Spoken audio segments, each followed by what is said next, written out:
Welcome to your sleep story. I'm so glad you're here tonight. Whatever this day held, however long it stretched, however much it asked of you, it is behind you now. Fully and completely behind you. You made it through, and that is enough. So let's begin. Before I take you anywhere tonight, I want to count you down from 10 to 1. And with each number, I want you to let just a little more of the day fall away. Like petals from a flower, like breath, like something you no longer need to carry. 10. Let your eyes close. Gently, there is nothing left to see tonight. 9. Feel your shoulders and allow them to drop as far as they want to go. 8. A slow breath in through the nose. 7. And all the way out. 6. Your hands. Open them softly. Whatever you've been gripping today, you can set it down now. 5. Your jaw is soft. Your face is soft. 4. Your legs are warm, heavy. 3. You are drifting, not asleep yet, but moving that direction. 2. The day is behind you, completely and entirely behind you. 1. And now, tonight's sleep story, the relaxation. Before we go anywhere, I want to stay here with you for a moment. Just here, just now, because this moment deserves your attention, your gentleness. Take a breath for me, deep and slow, from the belly. Good, and let it go.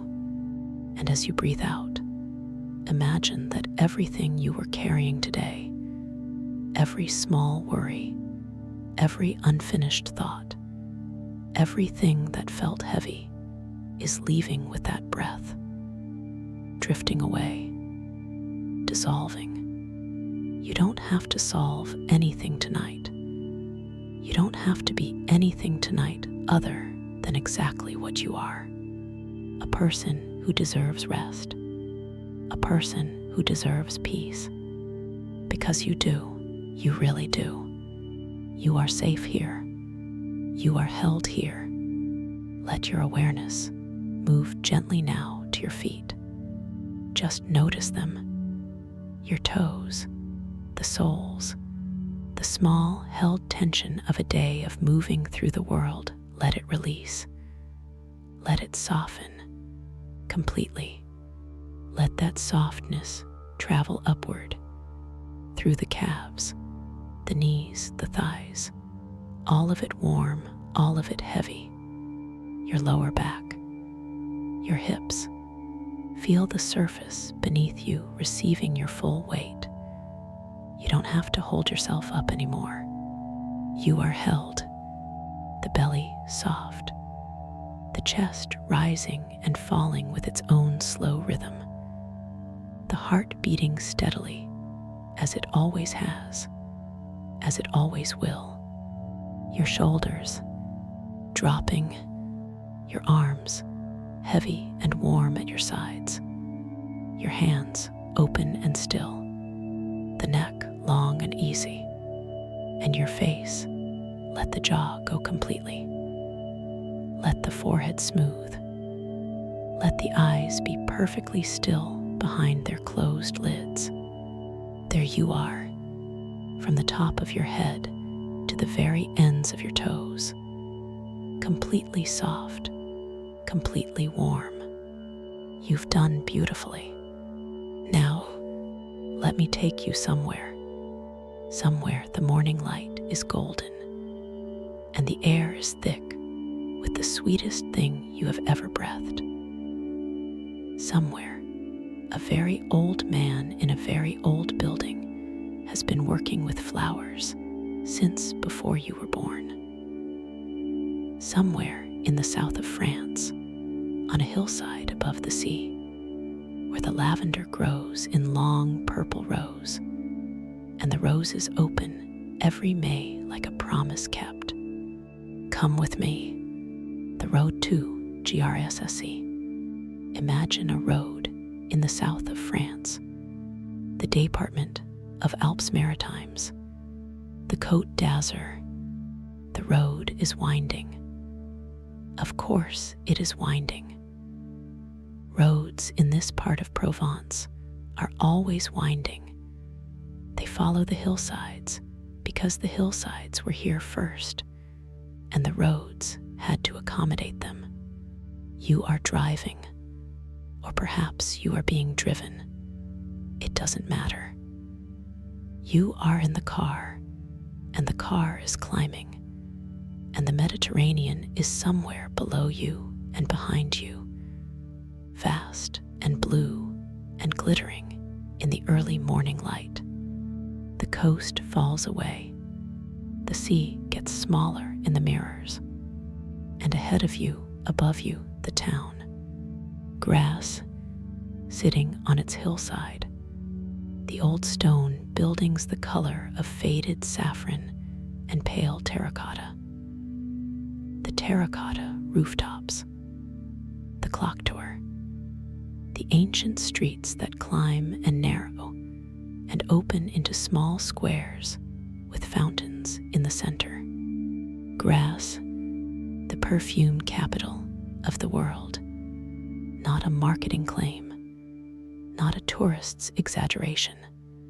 A fact, for 300 years, the perfumers of Grasse have supplied the great perfume houses of Paris with the raw materials of their art. The flowers grown in the fields below the town, the absolutes and concretes extracted in the workshops, the essences that form the heart of 1,000 famous fragrances. Chanel No. 5, Dior, Guerlain, all of them built, at least in part, on the flowers of Grasse. You arrive in the morning, early, the best time, because in the morning, before the heat of the day builds, the flowers still hold their perfume at its strongest, and the old perfume maker is already at work. The town in mourning. The parking is at the edge of the old quarter, the streets too narrow for anything modern. You walk, the cobblestones underfoot, worn smooth by centuries of feet. The kind of smoothness that only comes from time, from an unimaginable number of mornings and afternoons and evenings of people walking exactly where you are walking now. The old town, pale stone walls, shuttered windows, the shutters painted in greens and blues, and the faded red of old iron, each shutter slightly different from its neighbor, because this is not a place built to a plan. It is a place that grew slowly, the way towns grow when they have time, and when the people in them need accommodation and not perfection. Flowers everywhere, in the window boxes, geraniums still. In the stone urns at the corners of the squares, lavender. Its flowers gone now for the season, but the silver gray stems still fragrant if you brush them with your hand. And underneath the flowers, underneath the stone and the old plaster, and the morning's coffee from the cafe that is just opening its shutters on the square below. Something else, something you cannot quite name yet, but that you are already beginning to feel. The perfume of this town, not of any single flower. The perfume of 300 years of working with flowers in stone buildings, in the heat of a Provençal summer. The buildings themselves, the walls, the very stones of Grasse have absorbed it.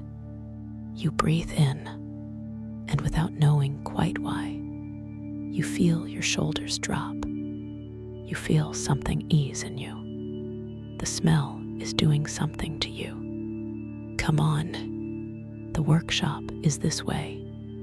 The alley, off the main square.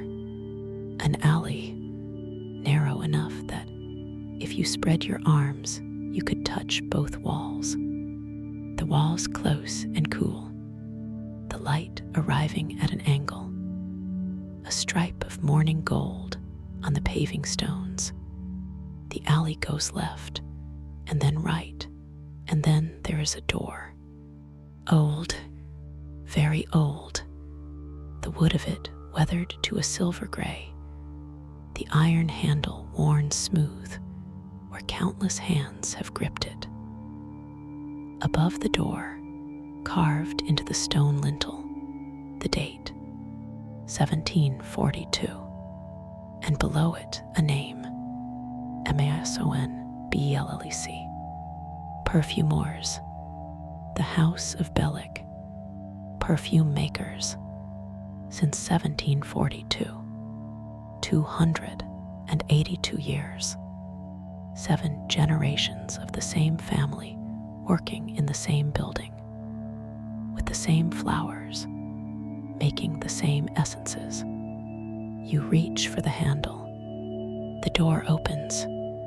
The first breath, the smell finds you before your eyes adjust. It always does. In a place like this, the nose is faster than the eyes in the dark. And what the nose finds, rose, not the rose of a florist shop, the brief and single note sweetness of a cut flower. Something deeper, something that has been here for a very long time. The rose absolute, the concentrated essence of thousands of centifolia roses, the rose of Grasse, distilled and settled and aged in the darkness of this workshop. And beneath the rose, jasmine. The jasmine absolute is extraordinary. There is no word for it except extraordinary. Warm and indolic, and somehow both sweet and slightly animalic. The jasmine of Grasse, the Jasminum grandiflorum, that flowers here, and only here with the particular intensity that comes from this soil, and this heat, and this altitude, and this light. And beneath the jasmine, lavender, the clean, herbal, camphor-edged lavender of Haute-Provence. Not the lavender hybrid that covers most fields these days, but the true lavender, Lavandula angustifolia, from the higher altitudes where the air is thinner, and the flower has to work harder to be itself. And beneath all of it, something older, the smell of the building itself. Old wood, old stone, the particular dry, cool mineral smell of a Provençal stone building that has been kept shuttered against the summer heat for 3 centuries. The smell of oak barrels and glass vessels and copper stills and all the implements of perfumery in a space where they have been used continuously, without interruption, since the reign of Louis XVI. Your eyes adjust. You say, the workshop, the light, it comes in through high, narrow windows, set high in the stone walls to keep the direct sun out, to keep the temperature even, to protect the precious materials from the light that degrades them. The light is indirect, soft, golden, the kind of light that makes everything it touches seem considered. The room is long and low. The ceiling beamed, old chestnut beams, the same beams that have been here since the building was raised in 1742. They are darker now than they were then. 3 centuries of perfume smoke and candle smoke, and the oils that rise in a warm room have stained them to the color of dark honey. The floor, stone flags, worn smooth like the cobblestones outside by the passage of time and feet and the movement of barrels. The walls, lined with shelves, from floor to ceiling on the long walls, shelves of dark glass bottles, each bottle labeled in a small, careful hand, each bottle stoppered, each bottle a different color of liquid caught in the dim light: amber, gold, pale yellow, deep brown, the faintest green. Hundreds of them, possibly thousands, the materials of 300 years of perfumery. The organs, they are sometimes called, the organs of a perfumer's workshop. The way a church organ has its pipes, each pipe a different note.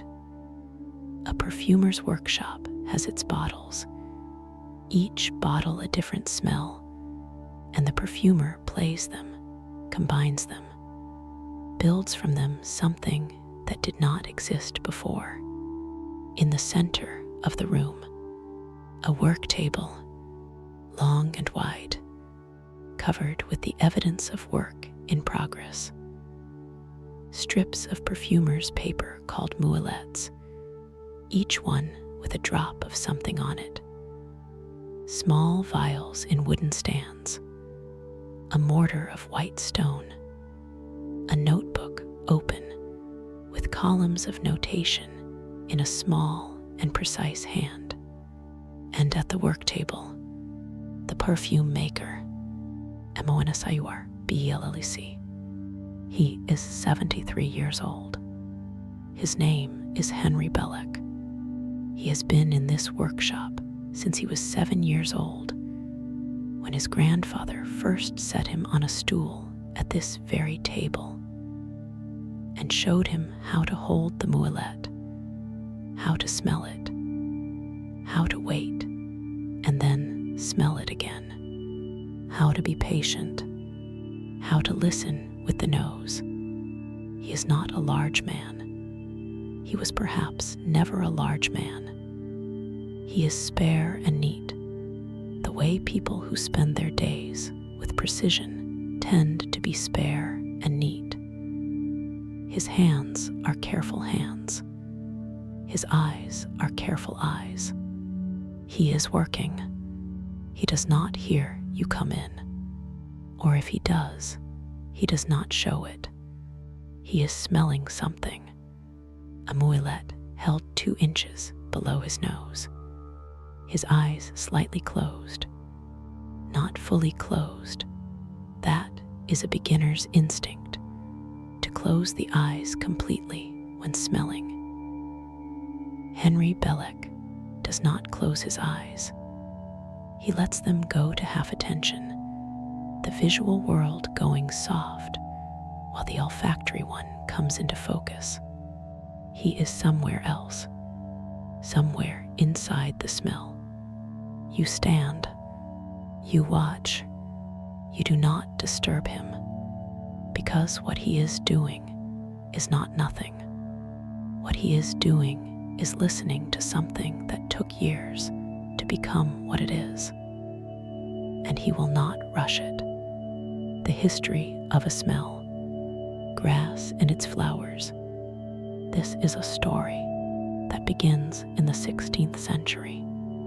Before there were perfumers in Grasse, there were tanners. The leather trade, the tanneries of Grasse produced fine gloves, the soft leather gloves that were fashionable in the courts of Europe. But there was a problem. The tanning process left the leather with a smell.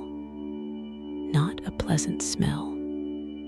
The smell of hides and the chemicals used to cure them. Catherine de' Medici, who became Queen of France in 1547, wanted perfumed gloves.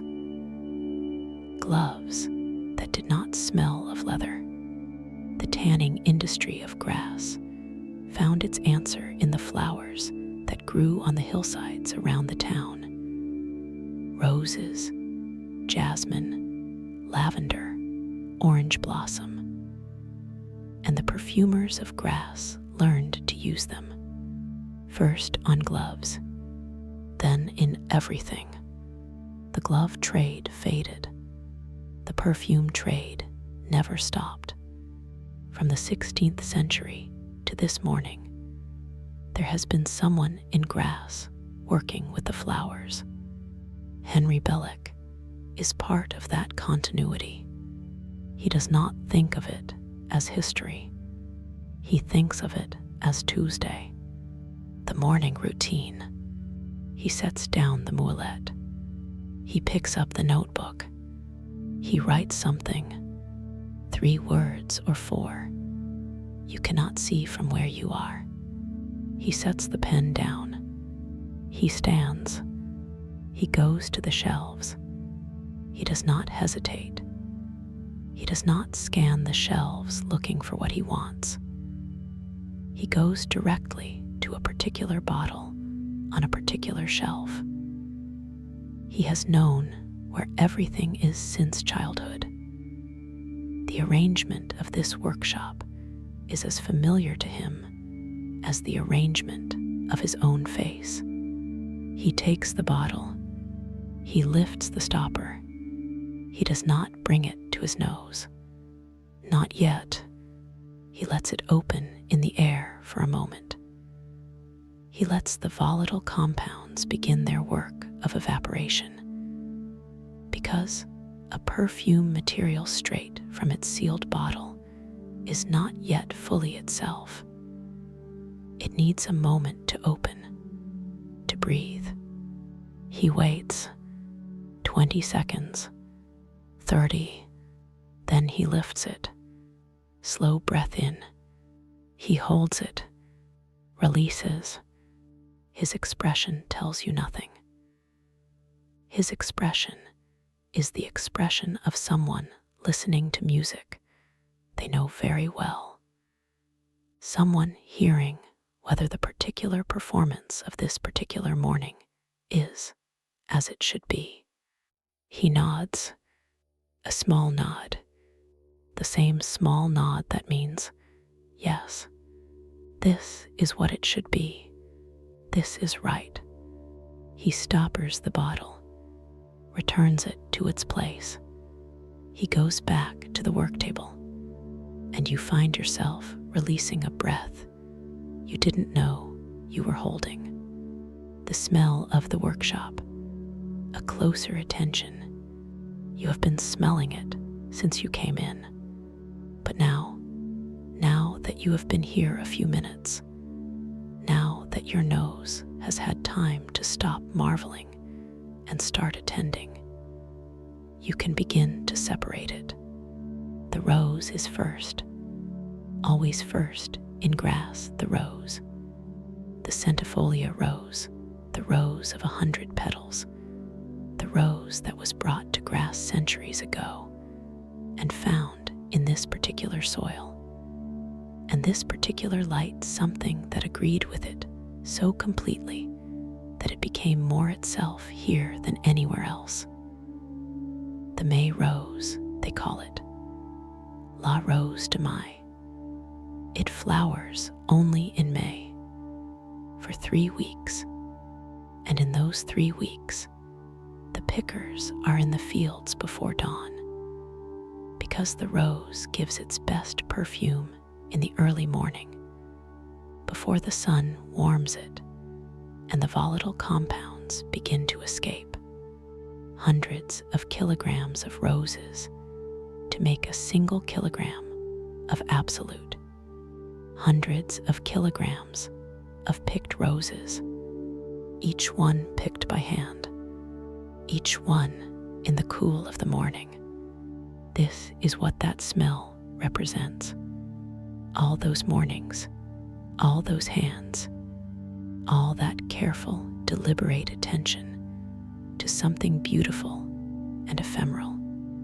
The jasmine is deeper. Jasmine grandiflorum, the Spanish jasmine, though it grows here now as naturally as it ever grew in Spain.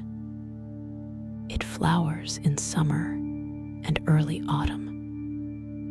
It too is picked by hand in the early morning or late evening, because the jasmine flower does not survive the process of steam distillation. Its scent molecules are too fragile. They must be extracted by a process called enfleurage, or now more commonly by solvent extraction. The flowers spread on trays or in solvent, giving up their smell not by heat, but by proximity. The jasmine in this workshop, it is warm and sweet, and there is something in it that is almost human. The indoles in jasmine are the same compounds produced by the human body. There is an intimacy to jasmine. There always is. And the lavender underneath, clean, medicinal. The lavender that grows above 800 meters, where the soil is rocky and the winters are hard, and the plant has to concentrate itself to survive. The stress makes the scent more intense. The difficulty makes the beauty deeper. This is true of many things. And underneath the flowers, the wood of the workshop itself, the beams, the shelving, the floors, the old oak barrels that once held macerations and now simply exist. Their wood having absorbed decades of perfume, oils that they slowly, continuously release. The workshop smells of everything it has ever made, everything it has ever been. It smells of time, and time, it turns out, has a smell. It smells like this: the flower fields. Let me take you outside for a moment, just for a moment, down from the workshop, down through the narrow streets of Grasse, past the fountain in the square, and down the hill to where the road opens and the fields begin. The fields of Grasse. They are not what most people expect. The fields of the south of France that most people imagine are the great lavender fields of the Luberon, the long purple rose, the wide Provençal sky, the heat shimmer. Those are real. But the fields of Grasse are something different. They are terraced. The hillsides here are steep, and the farmers of Grasse have been terracing them for centuries, building the low stone walls that hold the soil on the slope, creating the long, narrow, flat strips of cultivated land, one above the other, step by step down the hillside. Rose terraces, jasmine terraces. In May, when the roses are at their peak, these terraces turn a deep, warm pink. In July and August, when the jasmine flowers, the white blossoms open in the evening, and the whole hillside becomes fragrant. Now, in this moment, in this season, the fields are quieter. The roses have been harvested, the jasmine cut back, but the lavender on the higher terraces, the lavender is still silver gray and fragrant. And the herbs that grow at the edges of the cultivated rose, wild thyme, rosemary, fennel gone to seed, give the air a dry, herbal complexity. The sun on the stone walls, the bee. There is always a bee in a Provençal garden in the warmth of the year. That low, continuous, completely unhurried sound. The valley below, and far below that the sea, the Mediterranean catching the light, blue so deeply saturated, it seems almost imaginary.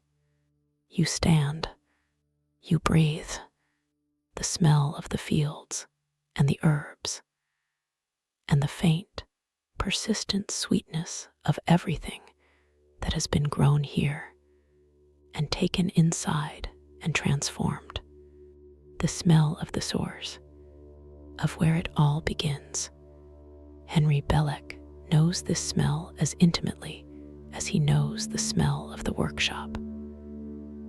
More intimately, perhaps, because this is where he comes when something is not right, when a formula is not working, when something smells off, when he can't find the direction of a new composition.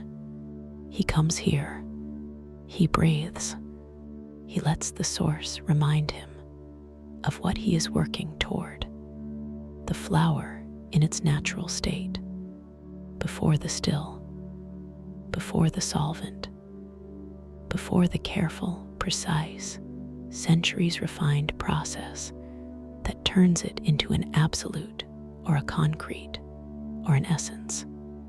Just the flower in the morning light, breathing, back in the workshop. Let's go back. The door, the alley, the cool and the dark, and the smell receiving you again. Henry is still at the work table. He has moved things around. The vials have been rearranged. 2 new mulettes are in the wooden stand, their tips marked with small dots of ink so he can tell them apart. He is composing. This is the work of a parfumeur, not simply extracting the essences from flowers, which is one part of the work, but composing with them, creating something new. The way a composer works with notes, a perfumer works with smells.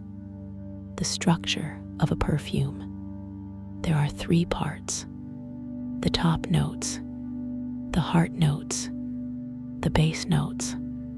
The top notes are what you smell first when you spray a perfume on your skin. They are volatile, they evaporate quickly. In 5 minutes, they are gone. Citrus, most often. Green notes, light florals. The heart notes emerge as the top notes fade. They are the center of the fragrance, the part that gives it its character. Rose, jasmine, iris, narrowly. The great florals. They last for several hours. The base notes arrive last. They are the foundation. They are the fixatives, the materials that slow the evaporation of everything else and give a fragrance its staying power. Vetiver, sandalwood, oak moss, ambergris. Deep, rich, animalic, woody. A perfume is a story told in 3 acts, and a perfumer is someone who has learned.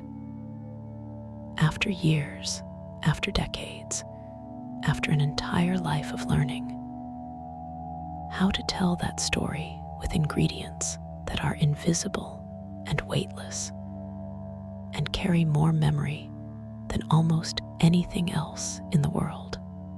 Henry picks up a mulet. He holds it. He waits. He is in the heart notes now. The jasmine and rows that form the center of whatever he is building. His eyes go to half attention. He is listening. The grandfather. Henry does not think often about his grandfather. Not in words, but in smells. He thinks about him constantly. The grandfather's hands. The grandfather's workshop. Which is this workshop? Unchanged in any essential way. The grandfather's habit of humming. A low, tuneless hum that Henry did not notice until one day. He was perhaps 12 when he realized the workshop was silent, and the silence was wrong, and the thing that was missing was the humming. He started humming himself. Shortly after that, he does it still. You can hear it now faintly as he works. Not a tune, just a sound. The sound of a person at work on something they love in a room they have always loved. The grandfather taught Henry everything. Not in lessons, not in lectures, in mornings. This is how you hold the mulet. This is how you wait. This is how you smell again after the first impression has faded. This is how you write in the notebook. Never trust the memory. Always write in the notebook. This is how you clean the copper still after distillation. This is how you treat the flowers. Gently, always gently, because you are asking them for the most intimate thing they have. This is how you respect the materials. And this, perhaps most important of all, this is how you slow down. In a world that does not reward slowness, in a trade where impatience produces nothing good, this is how you simply be here in this room with these materials and allow the work to take the time it needs. The grandfather has been dead for 22 years, but in this workshop, in the smell of this workshop, he is not entirely gone. Henry has thought about this. He has decided it is true. The smell holds him. The way smells hold things. The way the smell of a particular soap can return you instantly to a childhood bathroom. The way the smell of wood smoke and pine trees can make you 7 years old again in a forest. The workshop holds the grandfather in its smell, and it holds Henry's father, and it holds Henry himself, all the versions of him, from the child on the stool to the man at the work table, all of them here, in the smell, the copper stills, in the back room, through the low doorway, the copper stills, 2 of them, old enough to be beautiful. Copper turned to that deep, warm color that copper becomes after decades of use. Not the bright new penny orange, but the deep amber bronze of something that has been heated and cooled, and heated again more times than anyone has counted. The still is a simple thing, a vessel, a source of heat, a tube that carries the vapor upward and over, and then down into a cooling chamber. Steam distillation, the oldest technique for extracting the volatile compounds from flowers. You put the flowers in the vessel with water. You heat it. The steam rises, carrying the aromatic molecules with it. The steam and the molecules pass through the tube, which runs through cold water. The cold condenses the steam. The aromatic compounds, being less dense than water, float to the surface. This is what you collect: the essential oil, floating on the water like a film of light. You draw it off carefully. You seal it. You label it. You put it on the shelf. The process is 3,000 years old. It was known in ancient Persia. It is unchanged. Henry uses it because it is still the best method for certain materials. Lavender responds beautifully to steam distillation. So does rosemary. So do most of the herbs. But not rose, not jasmine. They are too delicate for heat.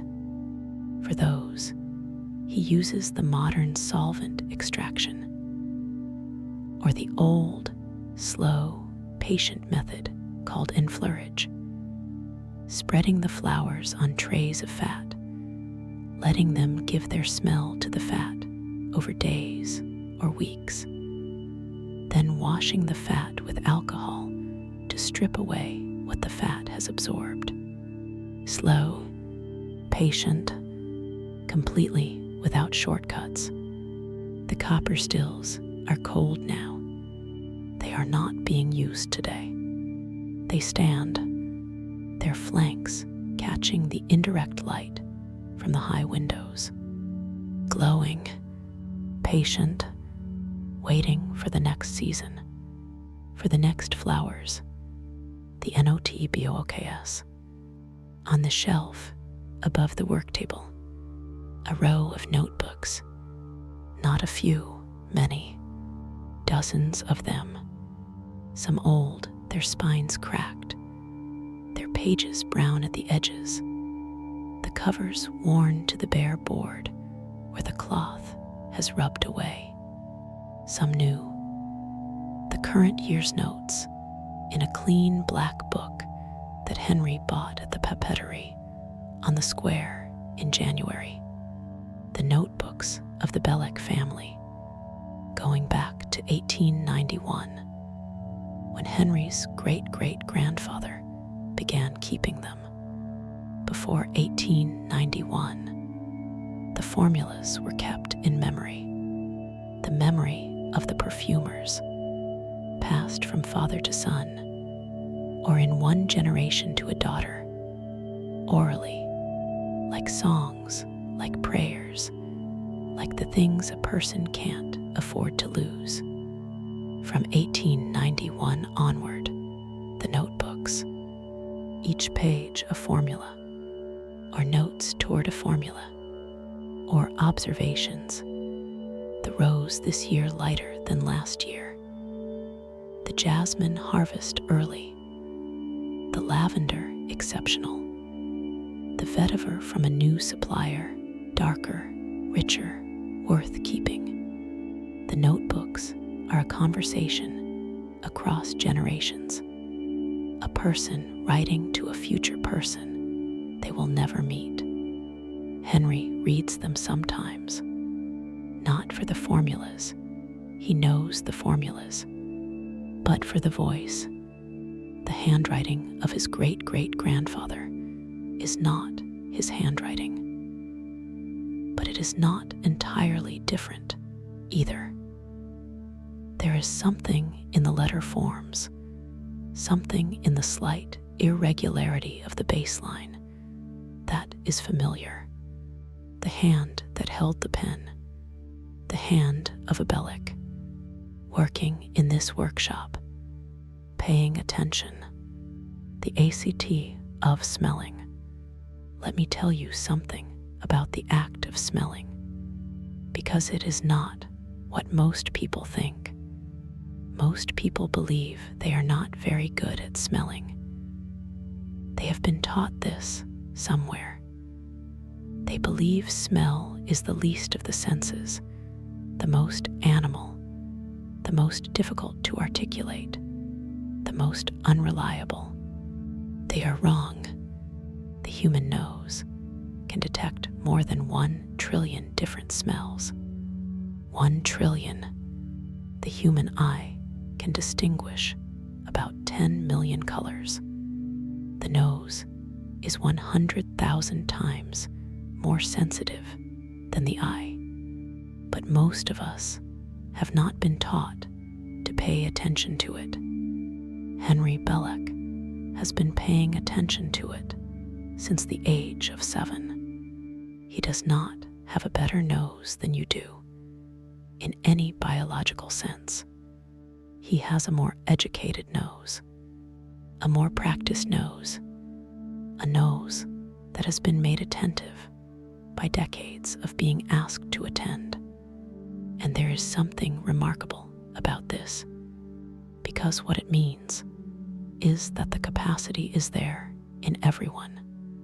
The trillion smells, the extraordinary sensitivity, all there, waiting to be noticed.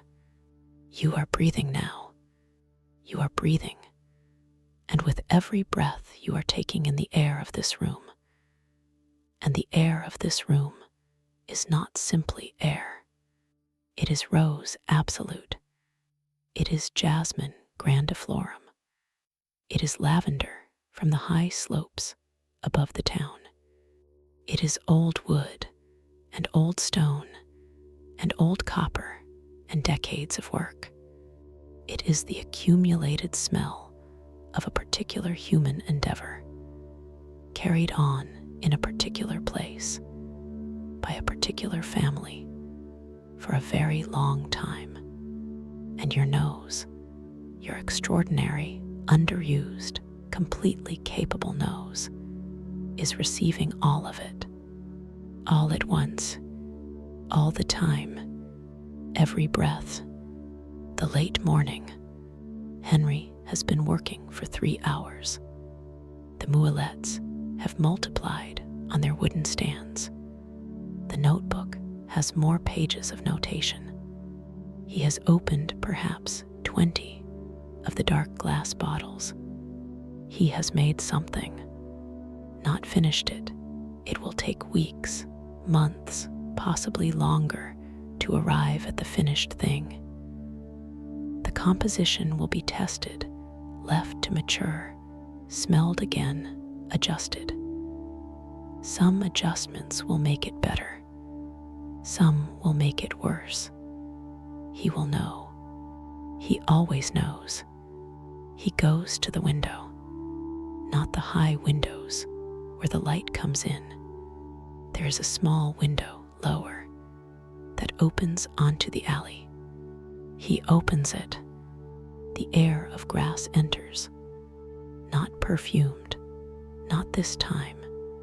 The alley smells of stone, and the faint diesel of a delivery vans somewhere on the street below, and the coffee from the cafe that is still going. He breathes it in. He is resetting. When you smell intensely for a long time, the nose needs a rest. Not a long rest, a minute, 2 minutes of breathing ordinary air. Enough for the olfactory fatigue to pass. Enough to return to freshness. He breathes. He looks out at the sliver of sky visible above the alley. Blue, the Provençal sky. A blue so particular to this place that it is almost its own color. Not quite the blue of the north. Not quite the blue of somewhere more tropical. The blue of the south of France at this latitude in this season. He breathes, and then he closes the window and goes back to the table. What perfume, Carras? A woman you have never met. She is standing in a room in Paris. The year is 1963. She is getting ready for something important. She opens the small bottle on the dressing table. She applies the perfume, not much, a touch to each wrist, a touch at the throat. The smell rises. the top notes brief and bright, then the heart, rose and jasmine from Grasse, extracted in a workshop, perhaps not unlike this one, by a perfumer who kept his formulas in a notebook. She leaves the room. She carries the smell with her, and whoever she met that night, on the street, in the doorway of wherever she was going, they smelled that smell, and their brain, in the way that brains process smell, filed it away, not as information, as memory, as feeling, and years later, decades later, some random combination of molecules in the air of a different city, a different building, a different life, would reconstruct it. And the person who had been standing in that doorway in 1963 would feel, without understanding why, something like recognition, something like warmth, something like the feeling of arriving somewhere known and safe. This is what perfume carries, not on the skin. In time, the centifolia, roses of Grasse, picked by hand in May, transformed by Henry's grandfather, or his father, or his great-great-grandfather, into a beautiful, concentrated, lasting thing, carried into the world, into other people's memories, into other people's lives. The flowers keep going, long after the season is over, long after the picker's hands have moved on to something else, long after the field has gone to seed. The smell keeps going. The afternoon, the light in the workshop has shifted. The morning's gold, coming from the east, has been replaced by something more diffuse. The high midday light that comes from everywhere and nowhere, the light that flattens shadows. Henry has eaten something, a small lunch from a covered dish that appeared. He didn't seem surprised, brought by a young woman who came through the back, set it on the work table without speaking, and left without speaking. His daughter, perhaps, or a niece, or someone who has worked in this building long enough that the formalities have dissolved. He ate without stopping his work, the muelet held in one hand, the bread in the other. He was somewhere inside the composition. He did not want to come out for longer than necessary. Now he is working again, and the workshop, the light, the smell, the low continuous sound of his humming, the occasional soft tap of the pen against the notebook. The workshop has reached a kind of equilibrium, a kind of peace, the afternoon peace of a place where serious work is being done with complete attention. No urgency, no performance, simply the work and the smell rising from the bottles and the muelets and the old wood and the old stone. And you here, in this, breathing, a small lesson. Henry notices you now. He does not startle. He simply turns and sees you, and there is no surprise in his face, as if he knew you were there. Perhaps he did. He goes to the shelves. He takes down a bottle. He opens it. He holds it out, not close enough to overwhelm, a foot away, enough to let the smell drift toward you rather than arrive. He waits. You breathe, and what comes to you is rose, but a rose unlike any rose you have smelled in a garden or a florist's. Deeper, more complex, warm in a way a fresh rose is not, like the memory of a rose rather than the rose itself. He watches your face. He nods. Good. He puts the bottle back. He takes down another. This time the smell comes to you, and it is the jasmine.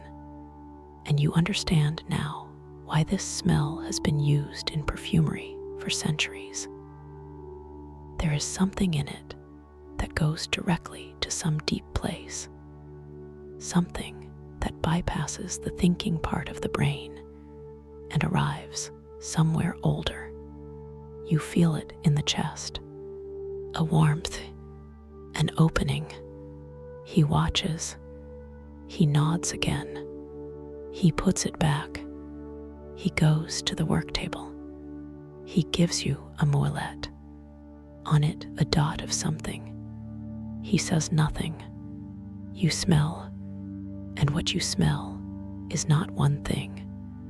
It is many things in conversation. The rose and the jasmine, and something woody underneath, and something bright on top, almost green, almost citrus, already beginning to fade. It is a story, beginning, middle, end. It has not been named yet. It is perhaps not finished, but it is already completely itself. You hold the moelette. You breathe. The evening preparations. Henry works until 6. He always works until 6. The light in the high windows has gone warm and low. The evening light, the late sun striking the upper buildings of the town and reflecting in here indirectly, the golden hour of the south of France. He begins to close, not rush close. There is a difference. The closing of this workshop has its own rhythm, its own ceremony, as deliberate as Britta's lighting of the candles, the moelettes removed from their stands and laid flat on clean paper to continue their drying. The uncapped bottles restoppered, each stopper pressed firmly, completely, because the loss of a material through evaporation is a loss of something that cannot easily be replaced. The notebook closed, the pen laid beside it, the work table cleared. He wipes the surface. He does it slowly, with a cloth kept for this purpose. He does it the way his grandfather did it, the way it has always been done. The cloth folded, the surface clean. He turns. He looks at the room, the way Britta looks at her kitchen before she turns out the light. Everything in order, everything as it should be. He nods, the small nod. Good. He takes his coat from the hook at the door. He puts it on. He turns once more. From the doorway, a last look at the workshop, the bottles on the shelves, the copper stills visible through the low doorway, the notebooks, the beams, the flags, all of it waiting for the morning, as it has waited for every morning for 282 years. He closes the door. The workshop at night. The workshop at night. Darker now, the high windows showing the deep blue of a Provençal evening sky, the first stars. The room is still, but the smell does not still with it. The smell of this room does not have an off switch. The rose absolute in its dark glass bottles continues its slow, continuous evaporation. Molecules of jasmine move through the still air. The old wood breathes. The workshop smells at night, just as it smells in the day, perhaps more so, because there is no activity to distract from it. Just the smell, rising, filling the room. The rose and the jasmine and the lavender and the wood and the stone and the copper. The centuries of work, the thousands of mornings, the thousands of flowers, all of it here, in the still dark, in the air of this room, and you are breathing it. Every breath. Sleep.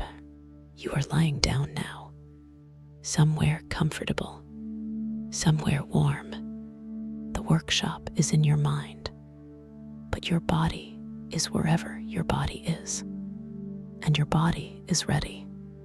The breath is slow, the body is heavy, the mind is drifting. This is the work that is happening now, not the conscious work, not the noticing and the attending and the building of the day.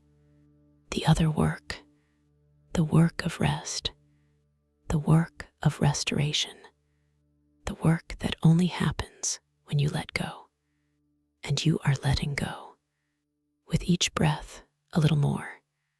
The smell of rose in the still air, the smell of jasmine, the workshop in the dark, the bottles on their shelves, Henry's notebook on the table, the copper stills, the old stone walls, all of it here, all of it holding.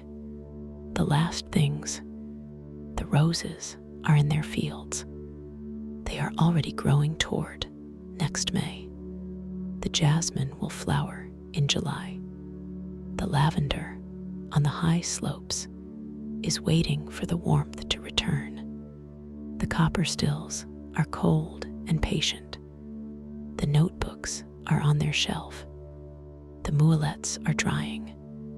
The workshop is dark. The town of Grasse is on its hillside above the sea. The Mediterranean is still and enormous, and faintly lit by stars. The roads are quiet. The old stone buildings are holding the warmth of the day.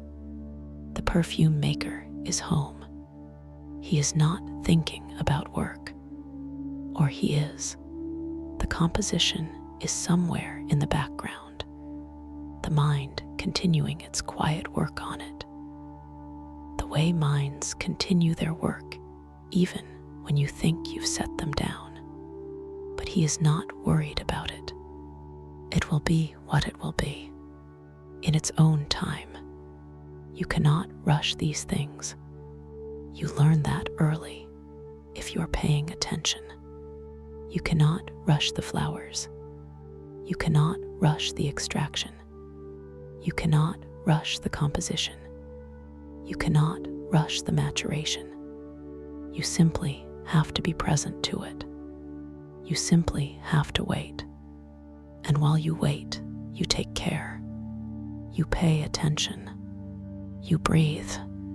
And you are breathing. You are here. The smell of the workshop still with you, or imagined now, which at this depth of rest is the same thing. The rose, the jasmine, the lavender, and the wood, and the old stone, the centuries of careful work, the smell of time and attention, and the accumulated love of a family for their flowers and their craft, and this building on the hillside above the sea. It is yours tonight, all of it. Breathe it in. Let it hold you. Let it carry you. The workshop is dark. The bottles are stoppered. The notebook is closed. The copper stills are waiting. The mulettes are drying in the still air.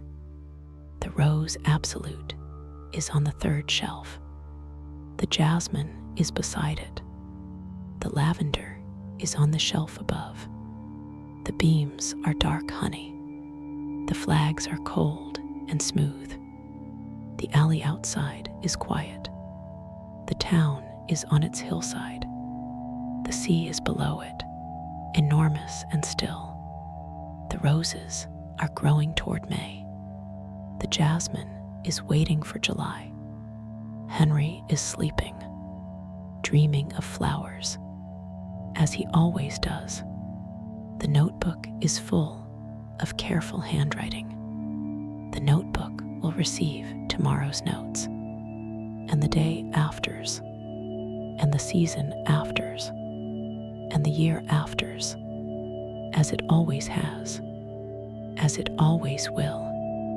The work goes on, slowly, patiently, with complete attention. The flowers give their most intimate thing. The perfumer receives it and makes from it something that carries across rooms, across years, across lifetimes, into memory, into the places in people where the words don't reach. You carry something tonight, something rose warm and jasmine deep and lavender clean, something that belongs to you now, from the workshop, from the hillside, from the old stone and the copper and the notebooks and the hands, from all the mornings of all the flowers. You are safe. You are held. You are at peace. In Grasse,